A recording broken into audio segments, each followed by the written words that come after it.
Om Swastiastu pemirsa Bali TV, kembali saya Nyoman Winata, redaktur pelaksana harian Bali Pos, menjumpai Anda dalam Bali Pos Talk. Masih dalam rangkaian persembahan dari kelompok media Bali Pos berupa Anugerah Bali Brand yang kali ini saya berada di Kabupaten Bangli, tepatnya di Desa Jehem.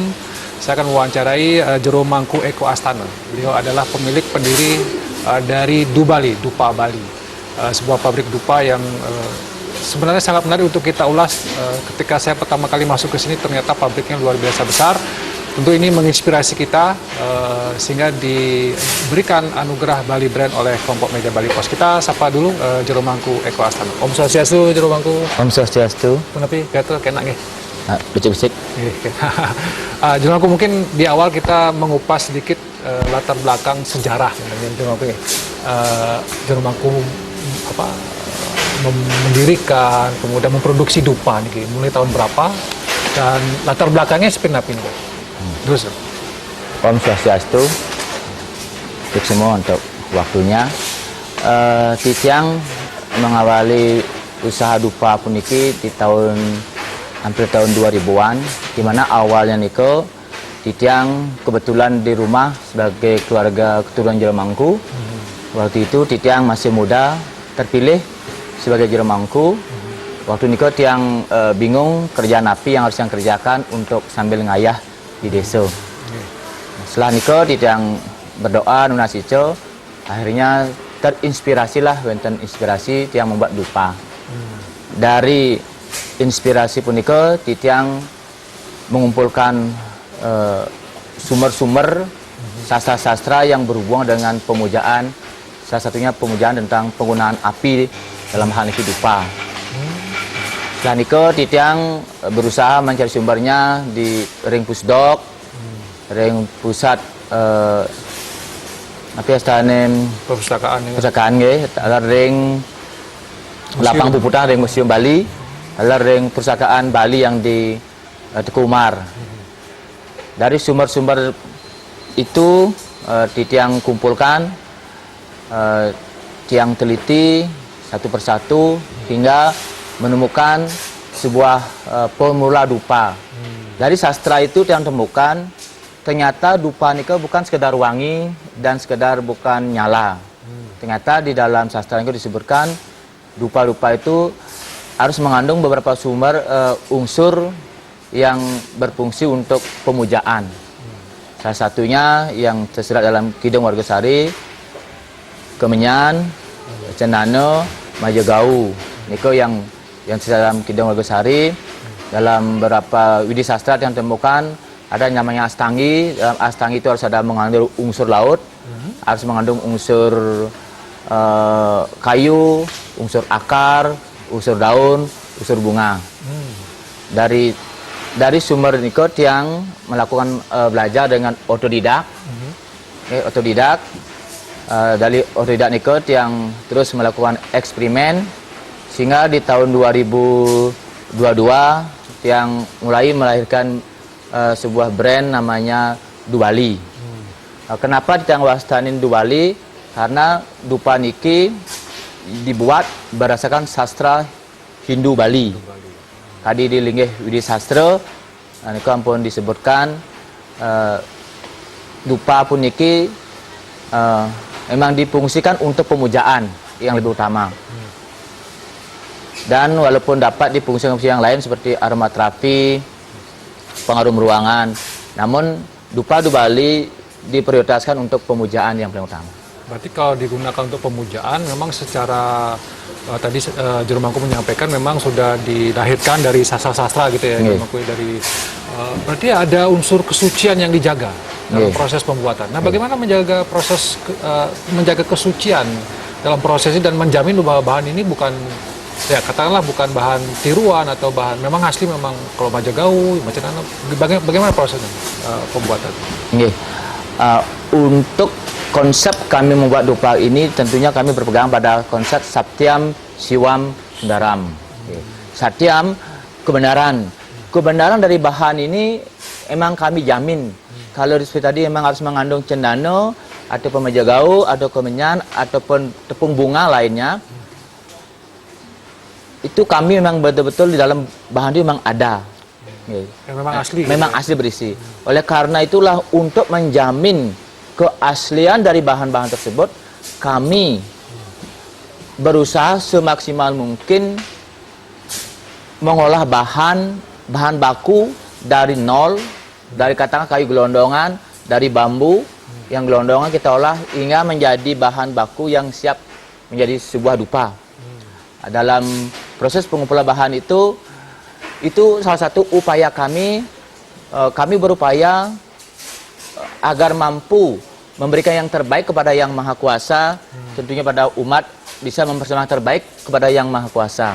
Oleh karena itu kami mengolah bahan bakunya dari hulu dan hilir kita olah sendiri. Ya. Sehingga dupa Bali puniki benar-benar berbahan baku 90% lokal. Hanya sekian persennya dari luar, yaitu kemenyan. Karena kita belum memiliki kemenyan. Di Bali memang tidak ada kemenyan ya? Tidak ada memang.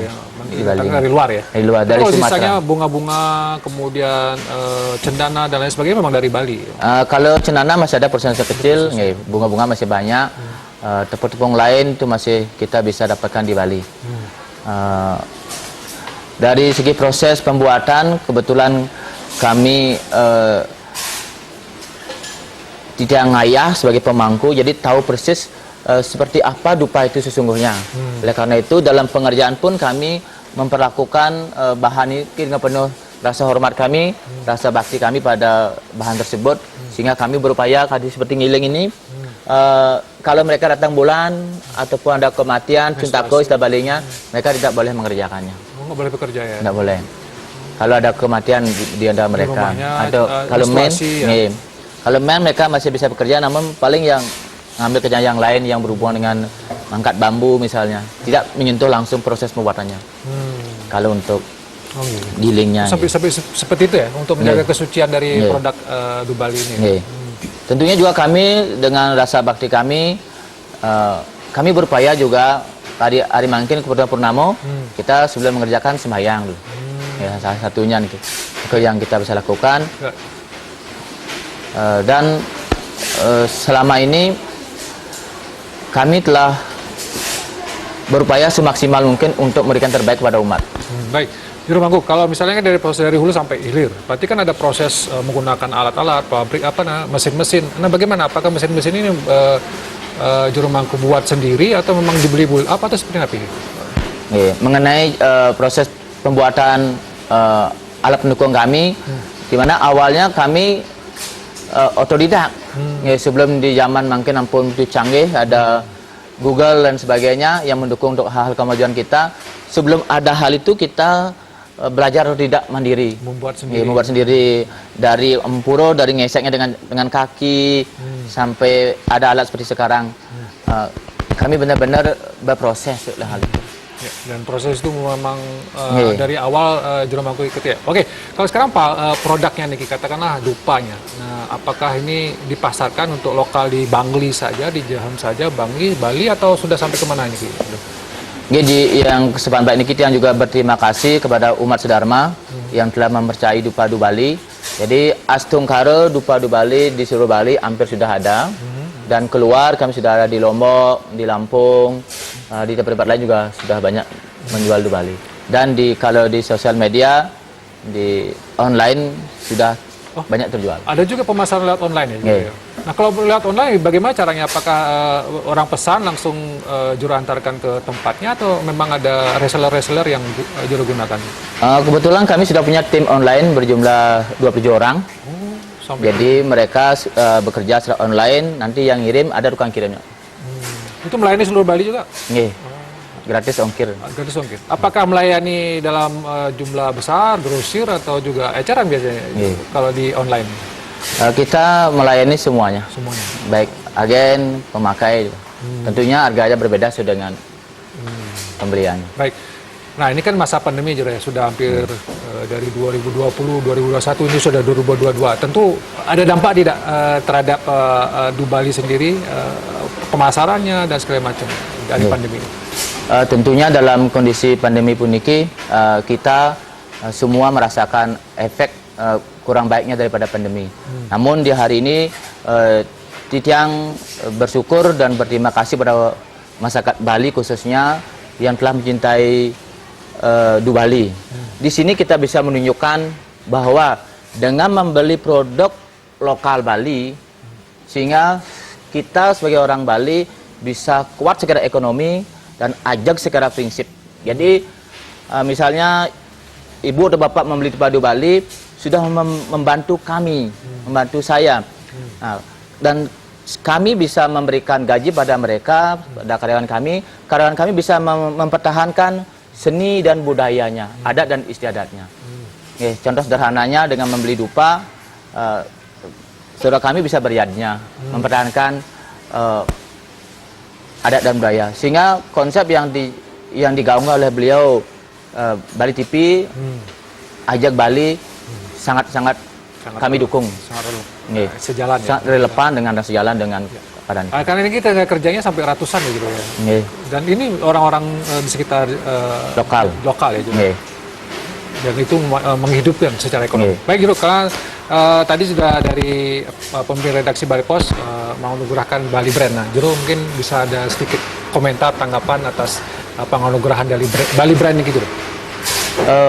Kami atas nama pribadi dan atas nama seluruh karyawan kami, staf kami, mengucapkan terima kasih atas perhatian Bali Pos, memberikan kami penghormatan, penghargaan atas usaha kami, atas dedikasi kami menciptakan produk untuk kebutuhan umat Sedharma. Baik. Di hari ini kami hanya bisa mengucapkan terima kasih yang setulus-tulusnya atas keikhlasan Bapak-bapak, Ibu-ibu, talar seni para orang mungkin memberikan kami penghargaan. Baik. Oke, sukses semua Jero Mangku atas informasi dan juga penjelasan luar biasa. Saya cukup kagum ya dengan Jero yang mulai dari nol, kemudian dengan pabrik yang cukup besar ya, dan konsep-konsep yang dipegang teguh tentang kesucian produk dari dupa ini, dan juga bagaimana secara ekonomi ini bisa menghidupkan orang-orang yang ada di sekitar. Sukses semua Jero, mudah-mudahan semakin jaya, semakin sukses dupa Du Bali ini dan semakin bisa mensejahterakan masyarakat. Sukses semua. Dan pemirsa Bali TV, demikian tadi wawancara saya di Bali Pos Talk, masih dalam rangkaian Anugerah Bali Brand. Mudah-mudahan ini bisa menginspirasi kita semua bahwa produk lokal Bali memang juga bisa survive di tengah pandemi, dan bagaimana produk dupa ini membuat garis lurus antara kepentingan ekonomi dan juga kesucian daripada pemujaan kepada Ida Sang Yang Widi Wasa. Demikian, sekali lagi terima kasih. Saya tutup dengan Pramu Santi. Om Santi. Sampai jumpa.